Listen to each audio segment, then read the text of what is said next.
What's going on, everyone? Welcome back to the Darksiders 2 Deathinitive Edition.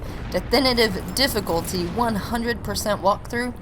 We are at the entrance to the Cauldron, and in this dungeon we're going to get 5 Boatman coins, 2 Book of the Dead pages, Karn's platter, the Journeyman Platter. But first, we are going to come over here and open this loot chest. And again, everything in the loot chest are completely randomized. Oh yay, I got gold. Or guilt. That's one thing I like about this game over the first, is that everything's labeled and it's nice, and I know what monsters I'm fighting. I know what I'm getting. It's nice. Oh, no collectibles. Okay, well, I knew there wasn't collectibles. I meant potions, that kind of stuff. Alrighty, so let's come in here. And this thing is the cork, as Karn called it. And so we gotta pop the cork. Alrighty, so take the shadow bomb, throw it on the switch, and it opens this door. But these shadow bombs are... Yes, I was in aim mode. These shadow bombs are different from the ones in Darksiders 1, where you can hold it for an indefinite amount of time and it's not going to blow up in your hand. So, excuse me, grab the second bomb and come over here, throw it on the corruption crystal, and free yourself a loot chest. And, ooh, I got something blue. I think it was an arm blade though, so I'm not going to use it anyway. Get some other stuff, and whoa! Hey pal, I thought I had more time. Ouch. Nope. Nope. Ah. There we go. Thought I had more time before they ran over here, but I did not. Yeah, it was an arm blade. Let's see. Ooh. Yes. Absolutely, yes. Nah. Okay. Alrighty, so now we're gonna proceed through that door. That's one thing. So there are things about this game that I like over Darksiders 1, but there are things about Darksiders 1 that I like over this one.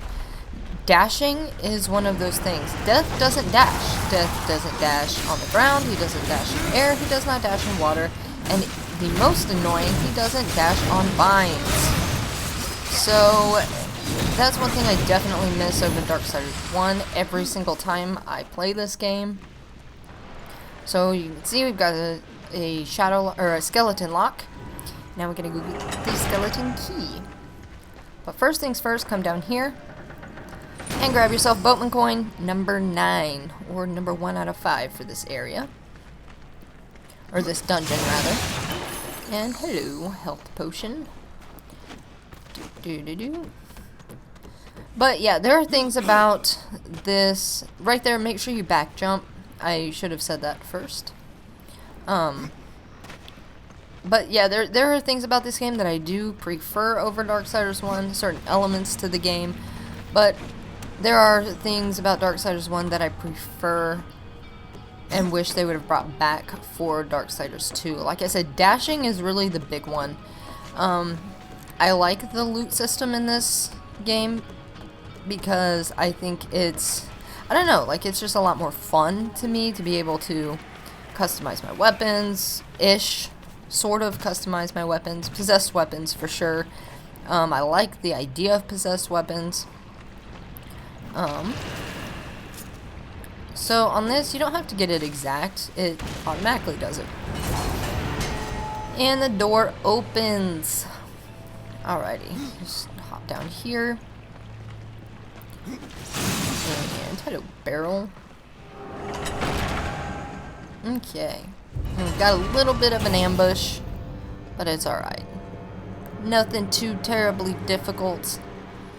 But yeah, I like that this game labels everything. I know what I'm fighting. I know what items I'm getting. That kind of stuff. I like the wrath abilities better. Except Blade Geyser, man. I loved Blade Geyser in Darksiders 1. and I liked Affliction. But I love that there's a skill tree in this, and I get why that wouldn't work in Darksiders 1, but, you know, it is what it is. Like, the games, in a way, are, even though they're in the same universe, they're, you know, they play off of the same story-ish. I mean, they do. It's a different element to the same story.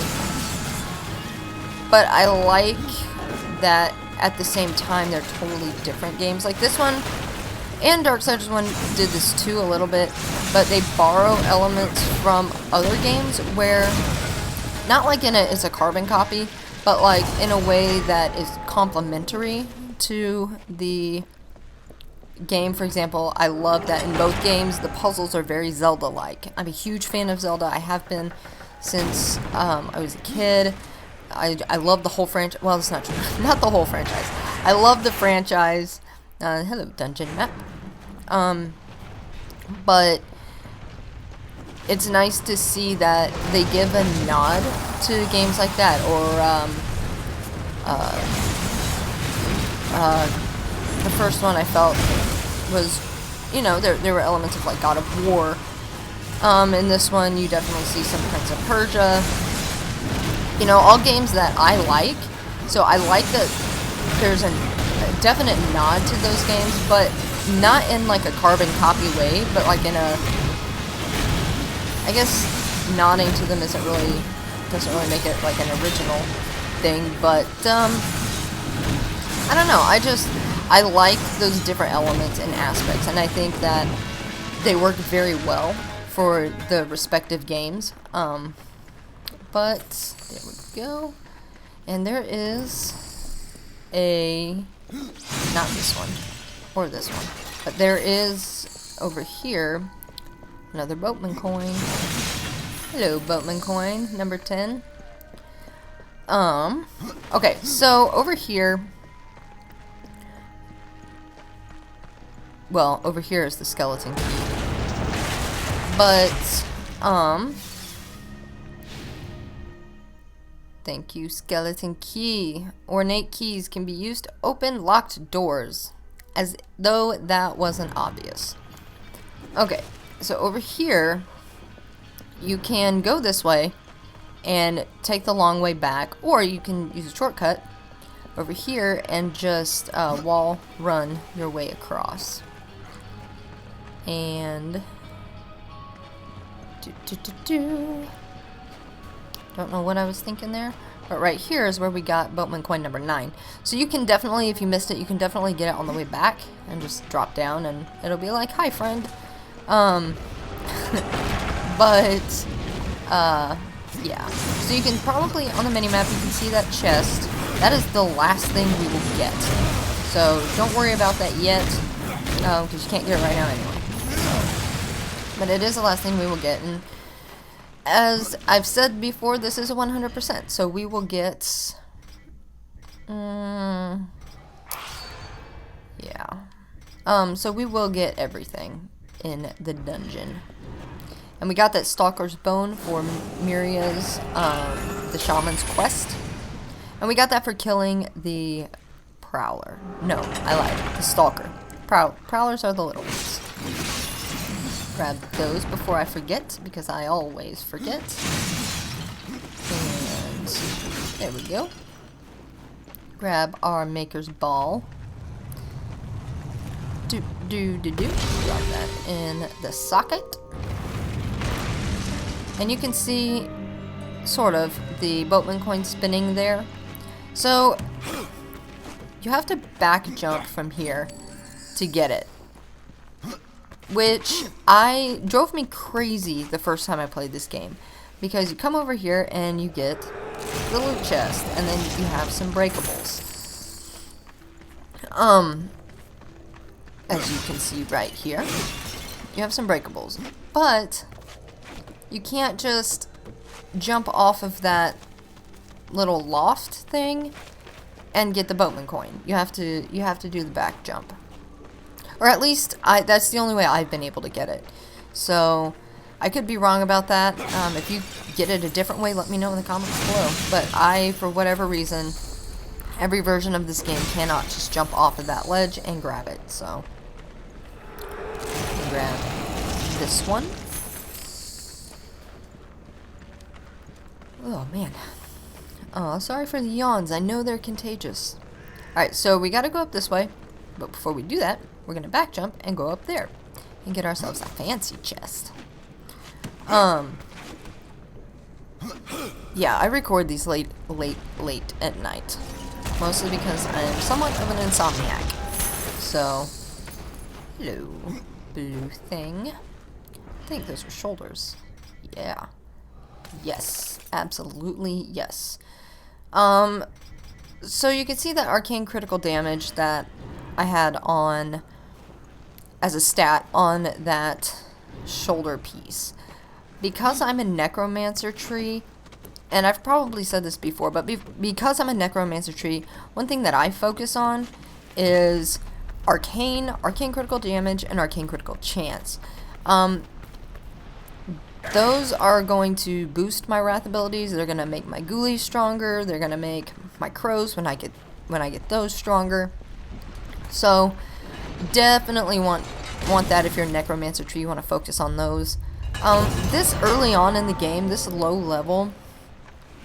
Okay, so there's another key is in there, or lock, and the key is in that room. But first, I'm going to kill these things because they have a habit of following me into that room.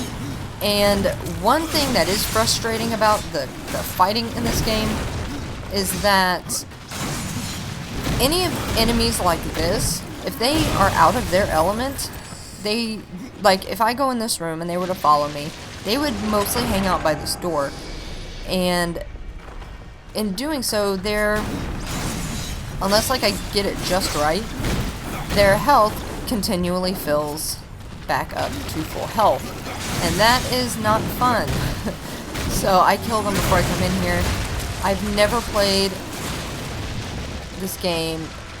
I've never had one run through of this game, I should say, where that didn't happen unless I killed them first. So that's kind of just standard practice with me now.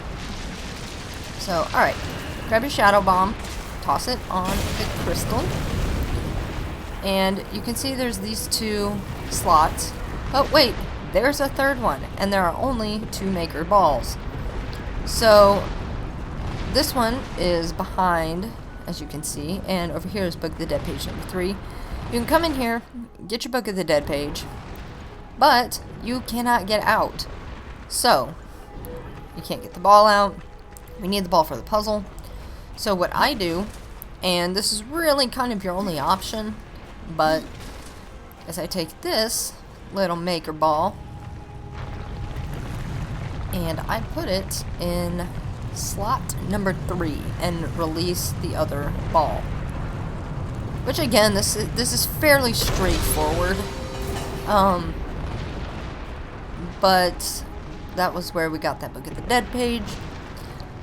But yeah, so it doesn't matter. Hello, Shadow Bomb Dislodge. I'm gonna explain that in a minute anyway. So it doesn't matter which of these you put this one in. I put it in over here since I have to come back this way anyway. It's just like an OCD thing for me, I guess. But come over here. Get yourself another Shadow Bomb. I'm sorry for the yawning, guys. It is so late. It is so late. Get out. And there we go.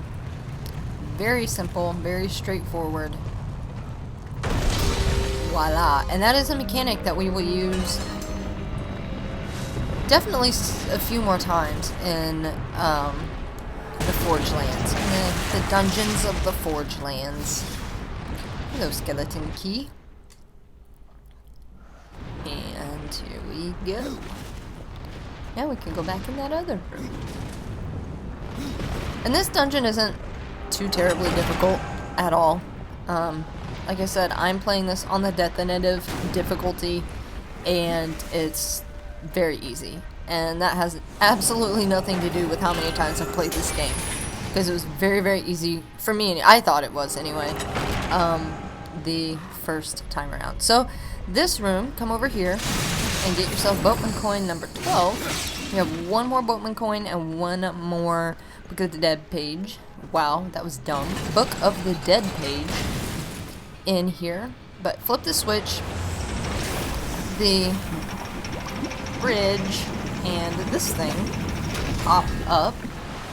But this is timed, and Death makes some, like, comment to that. I should keep moving. Yeah, I should keep moving. I don't know if he says anything else. That tends to be the one that I get, so. But I can't remember if he said anything else the first time I played this, or even, like, on the 360 or whatever.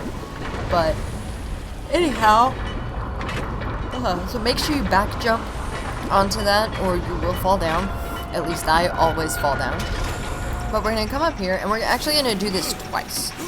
Because, cannot go straight up. And come up here. And drop. Okay. So we're actually going to come up here twice. First, we're going to come down here. And drop that. And then be careful jumping. That is Karn's plate. But be careful jumping down, because it's very possible to land in the lava, and I have done that way more times than I can count. So, just a heads up on that. And, ooh, I got a talisman. Jump. Alright, let's check that talisman. Yes. So critical chance doesn't do a whole lot for me. I mean, it does increase, like, weapon damage and stuff, but, like, during this early on in the game, it might be useful, mostly because I'm at a lower level and all of that. But once I get, especially like I was saying, if you're a necromancer, if you're playing the necromancer tree, you don't really care about critical damage, critical chance. You want the ones with the word arcane in front of it. If you're playing on the Harbinger tree, that's what you do want: critical chance, critical damage. So it just depends on your playstyle, whether or not it's going to be useful for you. Like I said, this early on in the game, it doesn't really matter. But at least I haven't found that it matters. I haven't noticed that it does. So, but I've played this enough that I still have a habit of just immediately going for the arcane critical damage, and arcane critical chance. So, alrighty. I'm going to hop up here. And drop again. And this time, sometimes I get potions out of that. Like I said, there's Karn's plate. And over here. And it is possible for that thing to land on the chain, so be careful when you're doing that. That happens to me quite often. So, bridge comes up. And some breakables. I don't usually get anything in the breakables, but I have gotten guilt out of them before. And I've also gotten, I think one time I got a wrath. One of the lost journeyman treasures. This platter holds deep sentimental value to Karn. And there are 3 of those items. There's one here, one in the drench floor, and one in the foundry. And we'll get those, like, as we go through them. Right here, though, before we come in here, is your chance. If you need potions, I recommend stocking up, especially if this is your first playthrough, because this boss can be difficult. And you'll see why. There's a certain attack that is to that attack also that can absolutely be difficult. Ouch. That's the one. That's the one I was talking about. Right there. It deals a lot of damage, especially this early on in the game. So make sure that if you need potions, you're stocked up. But yeah, and you can fast travel to, you can't do it in the fight, so you need to do it before the fight. If you need potions, you can absolutely fast travel to Tristone and get some from Maria, or you can take your chances, I guess. I don't need them, so I don't fast travel usually. But watch out for that attack. After he is stunned and you beat him down, he will... Whoa! This is where ghouls come in handy in fights like this because they get distracted. So make sure that you don't get blown up by his exploded move. When he's stunned like this, just wail on him. Ooh, like one hit. There we go. And he's down. Almost. Almost. Now he's down. But yeah. Alright, Dark Avenger. This weapon once belonged to the human warrior known as Draven. During countless duels, the weapon absorbed Draven's own rage and thirst for revenge against those who wronged him. The Dark Avenger is infamous for possessing a furious lust for blood and carnage. So this is elite item number 2. And these are hand blades, so I don't use them.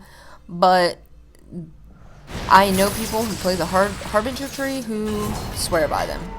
So it's totally up to you whether you use them or not. Depends on your playstyle. I won't.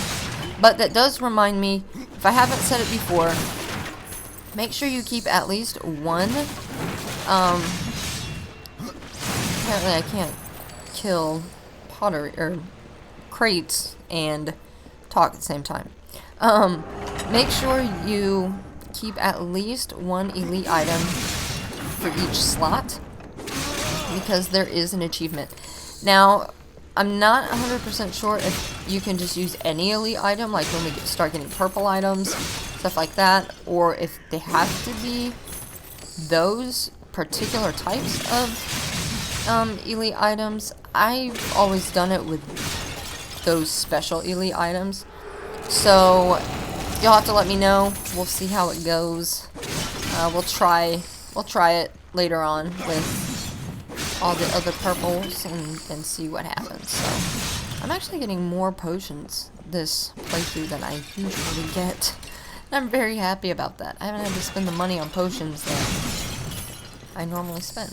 Which is good, because that means I can buy weapon upgrades, and I can buy weapons, and talismans, and the fun things that help me be a better horseman.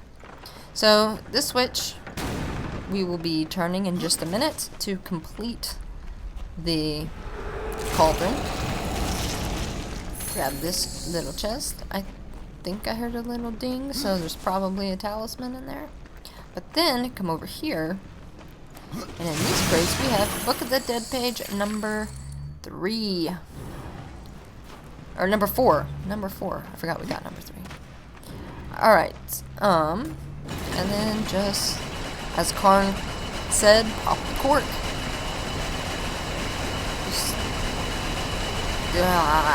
My thumb is cramping. Yeah, you do actually have to spin the joystick continuously until it does that. But we have officially completed Fire of the Mountain. We have to go back and talk to Alia, but don't leave yet, because we still have a chest to get and a boat to jump. And we also want to talk to Karn. So, come down here, make sure you jump. Boatman coin number 13. And this is that chest I told you would be the last one that we got. And I think I got another talisman. And this is where dashing would come in handy. There we go. Alright, so we're going to talk to Karn, and then we will fast travel our way to Tristone and talk to Alia and Maria. So, hello Karn. Pup, buddy old pal. How did you...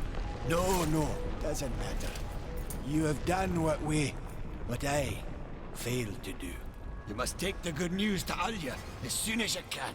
What is mordant dew? Mordant dew is the venom those stingers get you with, if you let them too close. You'll find them in Drenchfort. Walk softly, though. Those stings are nasty. I found that dish you wanted. You're a good man. Much more so than your name would imply. I'm in your debt. Alrighty, so got a nice little level up. And...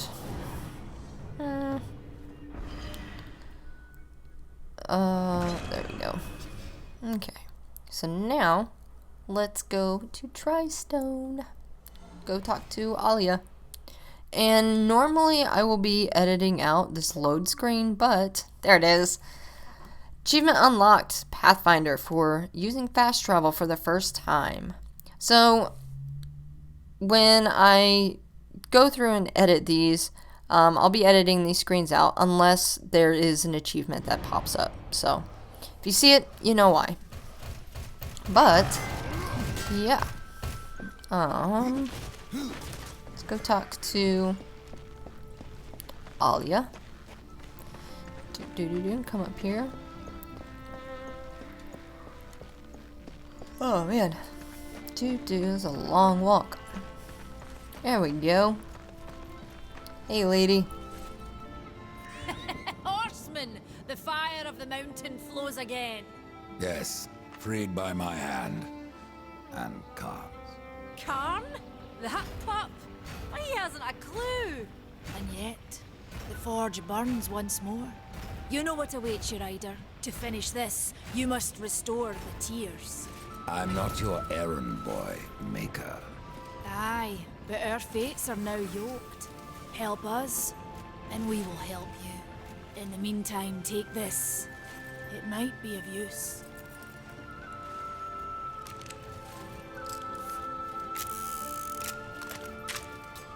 Alrighty, Redemption, a powerful pistol belonging to Death's brother Strife.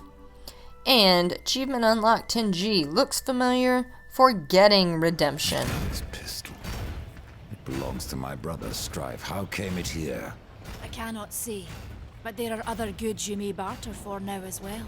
Restore the tears, then return to me. You said there were two things that powered your forge, fire and tears. Yes, fire to wake the earth, and tears to calm it. Both gifts of the Stone Father. And fire will not be enough. Nay, we require both. Where might I find the tears of the mountain? To the west, past the fjord and into the Drench Fort, you will find the tears within. Okie doke. So now we have our gun, and I'm not gonna open the store because there's no reason to. But achievement unlocked, Fire of the Mountain, for completing Fire of the Mountain, which is going through the Cauldron and opening that up. Tears of the Mountain will be the Drench Fort, and we will head that way in the next episode. So thank you guys for watching, and I'll see you in the next video.